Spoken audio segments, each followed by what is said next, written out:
to my another vlog दोस्तों. So today is Republic Day. So happy Republic Day. It's 76th Republic Day.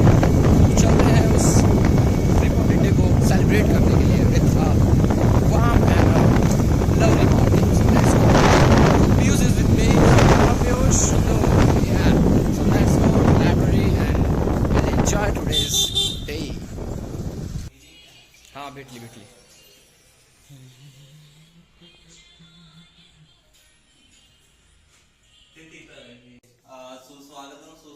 सुस्वागतम. आज आपल्या क्रांतीज्योती सावित्रीबाई फुले अभ्यासिकामध्ये आपण सर्व भारतीय प्रजासत्ताक दिन साजरा करत आहोत. तर संपूर्ण सावित्रीबाई फुले अभ्यासिकातर्फे सर्व विद्यार्थ्यांना भारतीय प्रजासत्ताक दिनाच्या खूप खूप शुभेच्छा. आणि सर्वप्रथम भारतीय राज्यघटनेचे शिल्पकार डॉक्टर बाबासाहेब आंबेडकर यांच्या प्रतिमेला पुष्प अर्पण आणि माल्यार्पण हे स्नेहा खाडे मॅडम करते. अस्मितांना विनंती करतो. तालिया.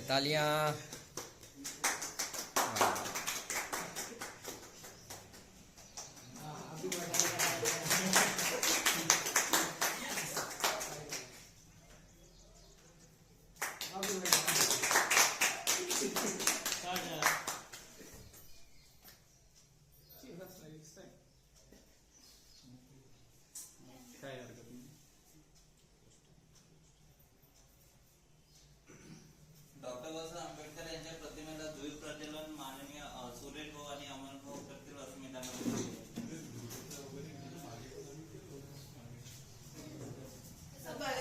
आले रे तुम्ही थांबले नाही थोडेसे. काम म्हटलं होतं मी तुम्हाला. पुढच्या वर्षी 15 ऑगस्टला मेरे उनको बघा था रूप नाही रुके कार्तिक पूर्व तू बुक वगैरे घेऊन गेला ना. मला वाटलं की तू नाही की म्हणे की काम नाही त्याला. आता तसंच सांगून गेला तो.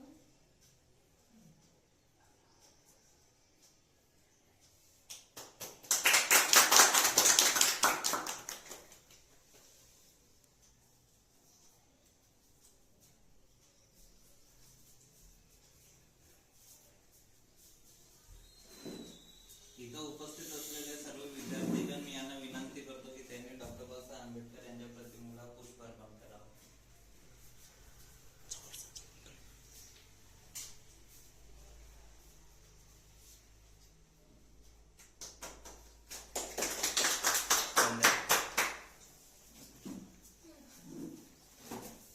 मदत झाली ना.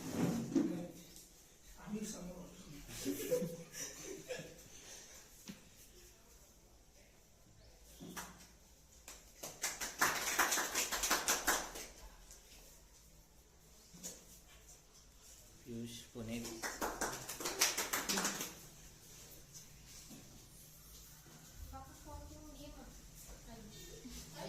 दादा ते अरे हार बरोबर. ते शॉर्ट आहे ते तोडून टाकून त्याला फिट करायचं.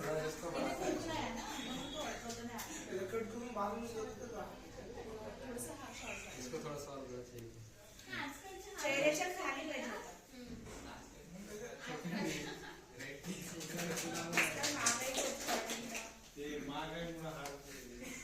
नेक्स्ट टाइम पासून आपण तुला आणत जाऊ आणि बनवत जाऊ.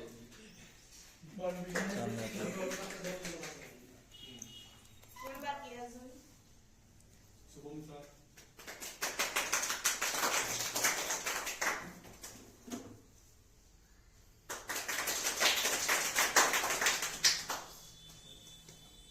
रोशनी कोडे मॅडमला मी अशी विनंती करतो की त्यांनी आपले मनोगत व्यक्त करावे.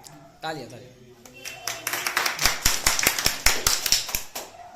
सर्वांना प्रजासत्ताक दिनाच्या हार्दिक शुभेच्छा. आपल्याला 75 वर्ष पूर्ण झाले आहे आणि समोर पण आपण म्हणजे स्वतः डेव्हलप लोकांना पण आपले जे टीचिंग्स आहेत या फिर टीचिंग टॅलेंट या फिर ट्रेजरी जे पण आपले स्कॅन म्हणते ते आपण सर्वांना देण्याचा प्रयत्न करू. बस एवढंच.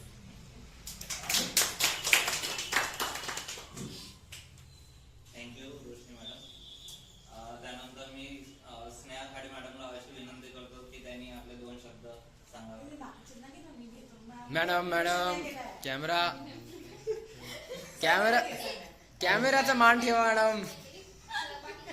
असंच सर्व म्हणत होते. मग कसं ladies first always India promote that ladies first. मी अमोल सरांना अशी विनंती करतो. मनोगत व्यक्त करा. Amol sir Amol sir. हे Amol sir Amol Nikhade sir. Amol Nikhade sir. सर्वांना क्रांतिकारी जय भीम. भारतीय प्रजासत्ताक दिनाच्या सर्वांना मंगलमय शुभेच्छा. विश्वरत्न बोधिसत्व परमपूज्य डॉक्टर बाबासाहेब आंबेडकर यांनी खूप परिश्रम करून भारताची सर्वात मोठी लिखित संविधान आपल्याला आजच्या दिवशी दिलं. त्याबद्दल त्यांनाही त्रिवार माझे वंदन. एवढंच बोलून मी त्या सर्वांचं समाप्त. रजा घेतो. धन्यवाद. सर्वांची रजा घेतो. Good thank you. अशी विनंती करतो की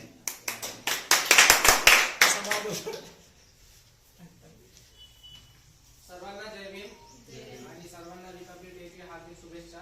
सर्वांना इथे जमा झाले त्यांचा खूप खूप आभार. आणि आज रिपब्लिक डे आहे तर सगळे आपण काही ना काही चांगले काम करावे आणि जे बी आपले सिनियर्स आहे आपले ज्युनियर्स आहे त्यांना गायडन्स चांगलं भेटावं. असं आपले सिनियर्स खूप चांगले काम करतात. आज ज्यांना जे सादर केलं आहे जे कार्यक्रम त्यांना बी खूप खूप अभिनंदन. असंच हे आपलं कार्यक्रम साजरा हरवेळी करत राहा आणि जेवढे म्हणून 2 शब्द समजतात.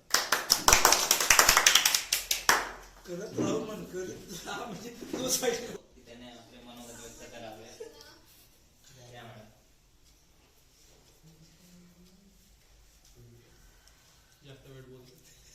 नाही बोलत जास्त वेळ.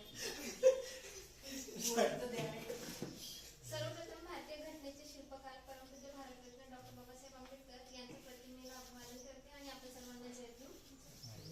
आणि आज 76व्या प्रजासत्ताक दिनाच्या सुद्धा हार्दिक शुभेच्छा सर्वांना. एक कोट म्हणते बस, जास्त काही बोलणार नाही. जनता सर्वांचं शक्ती स्वरूप आहे. आपलं मन आणि आत्मविश्वास गणतंत्राचा आधार आहे. धन्यवाद. खूप छान. Republic Day to everyone. ठीक है. तो बाबा साहब आम्बेडकर जी ने जैसे हमारे कॉन्स्टिट्यूशन को एक जो सभी जगहों के कॉन्स्टिट्यूशन से अच्छी बातें लेके लिखी कॉन्स्टिट्यूशन मैंने बनाया है. वैसे भी हमें सबसे अच्छी बातें लेकर हमें भी खुद को अच्छा बनाना है. बस इतना ही कहना है.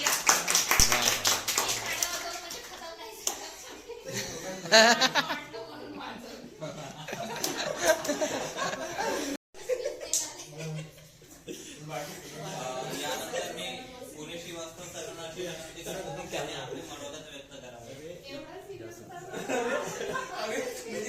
एकदम good morning. Why we are gathered here to celebrate 76th Republic Day. So happy 76th Republic Day to all. Same to you. As we know कि हम बाबा साहब अम्बेडकर जी को कितना मानते हैं, लेकिन उन्हें जितना भी हम थैंक्स बोले वो भी कितना ही कमी है ना. अपन जानते हैं कि उन्होंने अपना कितना स्ट्रगल करके हमें क्या क्या फैसिलिटीज प्रोवाइड की उनकी वजह से हमें वो फैसिलिटीज मिली है. अगर वो ना होते तो हम कहाँ होते, है ना. पर इसके बारे में जितना भी कहेंगे उतना कम ही रहेगा. सो मैं यही कहता हूँ thank you Baba Saheb Ambedkar that gave us liberty. That's it. So thank you. मला एक वेळ मराठीत सांगितलं बरं. मी तुला लिहून देतो, टेस्ट करून देतो. त्यांनी आपले मनोगत व्यक्त करावे.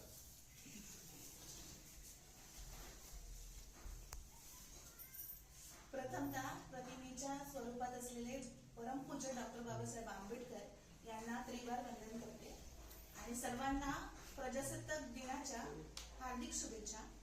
ज्या प्रजासत्ताक दिनासाठी आपण एवढ्या उत्सुकतेने इथे जमलो आहोत, खरंच प्रजासत्ताक म्हणजे प्रजासत्ताक आली का हे आपल्याला आज विचार करायचा आहे. म्हणजे कालचं आमचं एक टॉपिक होतं की इनडायरेक्ट डेमोक्रेसी आणि डायरेक्ट डेमोक्रेसी म्हणजे डायरेक्ट लोकशाही आणि इनडायरेक्ट लोकशाही. तर आपण इनडायरेक्ट लोकशाही मध्ये आपण जगत आहोत. आपण डायरेक्ट जाऊन आपल्या शासनाला मागतो का? नाही. तर आपल्या तरुण पिढीला आणि आपल्या देशाला याच्यावर आपल्याला आजच्या दिवशी काम करायचं आहे असं माझं वैयक्तिक मत आहे. कारण इनडायरेक्ट डेमोक्रेसी जसं आपण फॉरेन देश बघतो किंवा तिथे बघतो त्यांचं जास्त डेव्हलप कंट्री होण्याचं कारण हे एकच आहे की डायरेक्ट लोकशाही आहे तिथे. तर आपल्या देशामध्ये इनडायरेक्ट लोकशाही आहे. आणि बाबासाहेबांनी जेव्हा संविधान स्थापन केलं तेव्हा सांगितलं की जर काही आपल्याला चेंजेस करायचे असतील संविधानामध्ये तर समोरच्या दृष्टिकोनातून बघता आपण त्याला थोडं बहुत लवचिकता देऊ शकतो पण पूर्णपणे बदलू शकत नाही. म्हणून त्याचाच आपण म्हणजे चांगल्या कामासाठी उपयोग करून आपल्या तरुण पिढीने डायरेक्ट डेमोक्रेसी कशी स्थापन करता येईल याच्यावर भर द्यायला पाहिजे. एवढे बोलून मी माझे 2 शब्द समाप्त करते. जय भीम जय धन्यवाद स्नेहाताई, तुम्ही तुमच्या 2 शब्दातून हे व्यक्त केलं की इनडायरेक्ट आणि डायरेक्ट लोकशाही कशा प्रकारे कार्य करते आणि संविधानाचे महत्व काय. त्यानंतर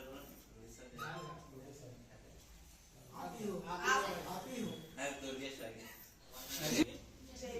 आणि महामानव भारतीय राज्यघटनेचे शिल्पकार बोधिसत्व डॉक्टर बाबासाहेब आंबेडकर यांच्या प्रतिमेला त्रिवार अभिनंदन करतो आणि मी माझ्या 2 शब्दाला सुरुवात करतो.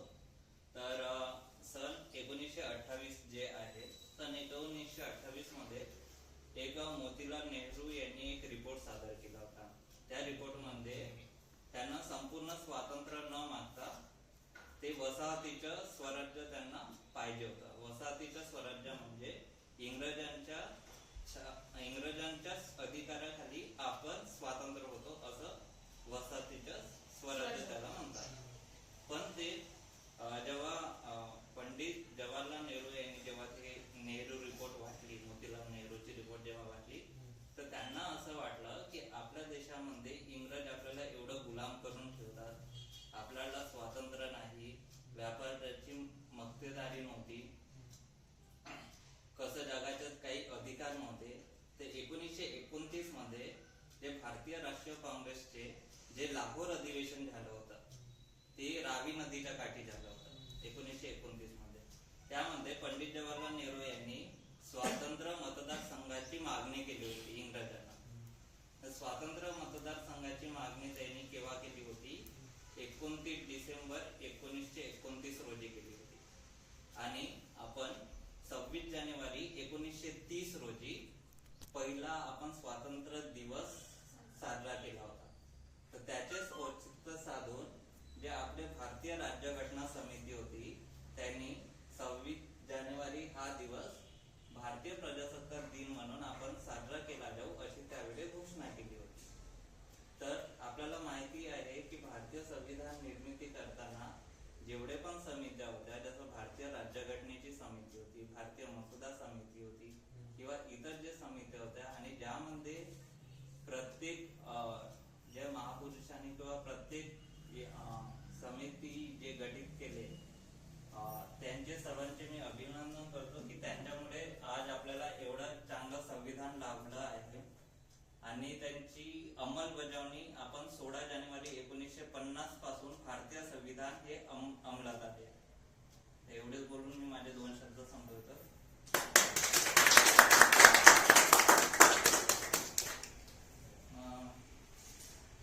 यानंतर मी तिथे कार्यक्रमाचे आभार व्यक्त करणार. आणि आपला वेळ, आपला मोलाचा वेळ दिला त्याबद्दल मी आपल्या सर्वांचे आभार मानते. प्रत्येकाचे धन्यवाद दिल्याबद्दल. आणि प्रोग्राम नाही सिंगिंग कॉम्पिटिशन. अरे नाही, सफल मराठीमध्ये काय म्हणतो? सफल मराठीमध्ये यशस्वी हा कार्यक्रम यशस्वीपणे पार पडला. आणि हा प्रोग्राम इथे संपला नाही, सध्या आणखी आहे. म्हणजे आम्ही गाणे वगैरेचा प्रोग्राम करू. पण इथे आल्याबद्दल आपल्या सर्वांचे धन्यवाद. धन्यवाद. मी वाटतो मी काय सगळ्यांना मिठाई वाटू.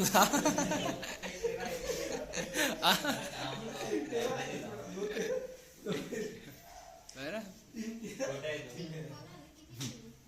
चौथा मीरा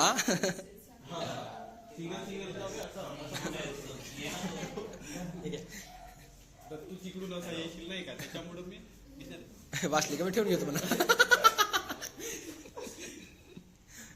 बरोबर एक एक घ्यायचं हा. तुझ्या भूतकाळातल्या काही गोष्टी ऐकून विश्वास नाही बसणार. तुझ्या भूत गोष्टी अरे तुम्ही घेतलं नाही. घेतलं? अरे तोंडात आहे बघा हातात नाही. भूत वर्तमानात त्रास देत आहे. तुझं भूत वर्तमानात त्रास देत आहे. तुम्ही सुद्धा घ्या. ज्यांना डबा खायचं नाही घ्या. डबल डबल डबल ते